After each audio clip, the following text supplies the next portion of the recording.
Y a mi espalda uno de los monumentos más importantes, la Ópera de Viena. Vamos a visitarla, solamente se puede hacer una visita guiada y tenéis la opción de hacerlo en español.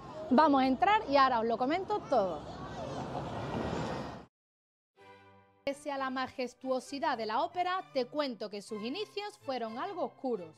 Inaugurado en 1869 con la presentación de una obra de Mozart, el edificio de diseño renacentista fue una decepción para los vieneses, que esperaban algo más de él. Su primer arquitecto, Eduard van der Nul, se quitó la vida, desolado ante la idea de que su obra no hubiera triunfado. El segundo arquitecto, August Sicard, tampoco pudo aguantar la presión y murió de un infarto. Tuvo que ser en 1955 cuando la ópera volvió a abrir sus puertas y dotada de las tecnologías más avanzadas de la época. Vamos a visitar la ópera, vamos en una visita guiada en español.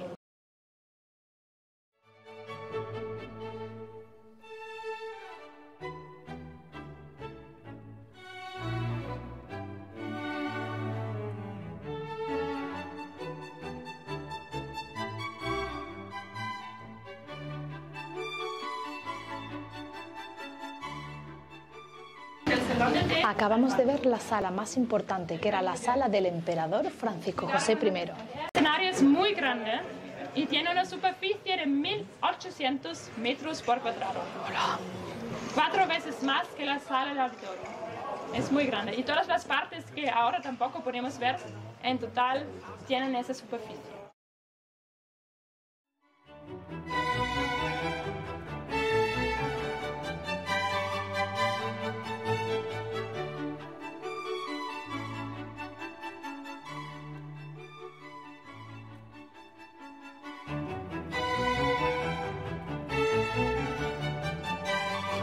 En esta sala podemos apreciar justo arriba de las ventanas los distintos compositores y además de ello una hermosa pintura en relación a dicha composición. Por ejemplo, Mozart tiene representada la flauta mágica.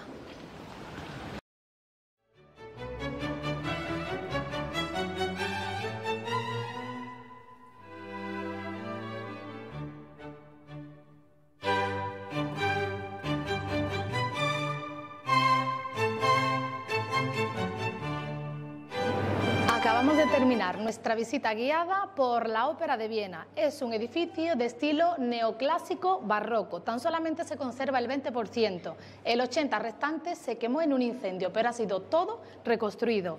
Aquí se retransmite y además se pueden ver en directo tanto óperas como ballet. La dependencia más importante es la del emperador Francisco José I, que a día de hoy se puede alquilar por el módico precio de 500 € durante 20 minutos. Luego él tenía un acceso directo para que nadie lo viese al palco principal.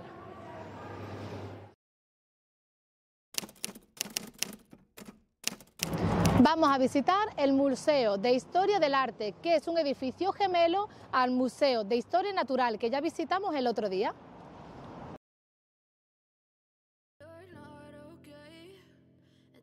El Museo de Historia del Arte se inauguró en 1891, al mismo tiempo que su gemelo, el Museo de Historia Natural, por el emperador Francisco José I.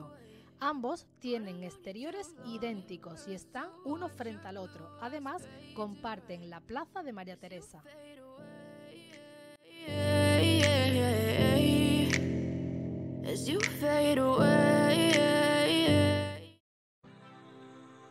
Las 3 plantas del museo contienen varias colecciones de arqueología, escultura y artes. Os aseguro que vale la pena ver el conjunto del edificio por dentro y, por supuesto, su cafetería. Es todo a lo grande y de una belleza de otra época. En ella te podrás sentar a tomar un tentempié o un delicioso café.